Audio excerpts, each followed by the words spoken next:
If we value the Founding Fathers' dream of freedom and escape from serfdom by political self-determination, we have to conclude that creating our money is too important a function to be put into private hands.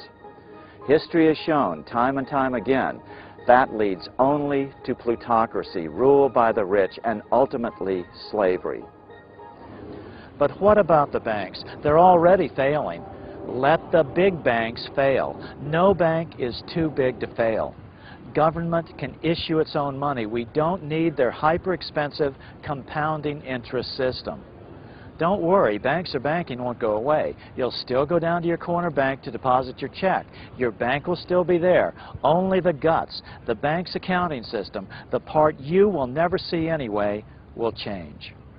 It does not mean that the banks will be unable to be prosperous.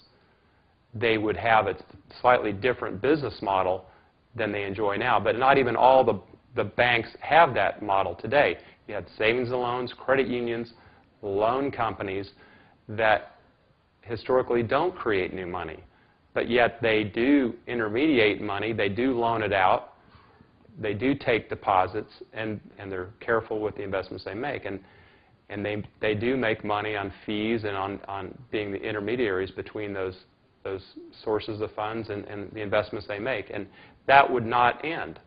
It would not. So banks would still have, in my opinion, would have a very prosperous future. All we need in the face of this oncoming first depression of the 21st century is a little education. We can make this the new civil rights movement, the new human rights movement. Nations of the world, the same applies to you. Virtually every nation now labors under the same monetary system. All money is created at interest, as a debt. Once again, we're falling for the bankers' threats of economic collapse, just like when Andrew Jackson tried to kill the second bank of the United States. It's nothing but pure extortion, world extortion. Let them fail. Remember, all this money we're giving them is at interest.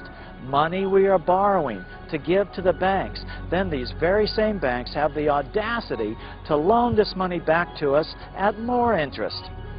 This system has got to go. I think it'll be a very big change. I think it will be actually an essential change, looking to, let's say, the next 100 years or so, in the survival of our species. Absolutely. To get this thing straight. That's the secret that can set humanity free. Our children won't be saddled with any more national debt. That's right, no more national debt. That term will cease to exist. And don't fall for the argument that those rascals in Congress will spend too much money if they get the power to create money. Look at what they're doing now. They aren't spending it, they're just borrowing it, then giving it away. It can't get any worse. The questions raised by the study of the symbolism embedded in the wonderful Wizard of Oz are even more important when you understand that this is not just an American problem. It's totally international. This privately owned money system is worldwide and is literally the primary cause of most of the world's hunger, poverty, misery, and disease. After William Jennings Bryan's loss in 1896, their cause started weakening. Their ship started to sink. In 1900, L. Frank Baum's wonderful Wizard of Oz was like a desperate flare fired into the night of history, hoping that someone across the centuries would notice, would pay attention to the greatest issue of their era and ultimately ours, humankind's escape from the debt money system. Let's follow the example of Abraham Lincoln when he issued greenbacks in 1862 to save the nation from permanent division.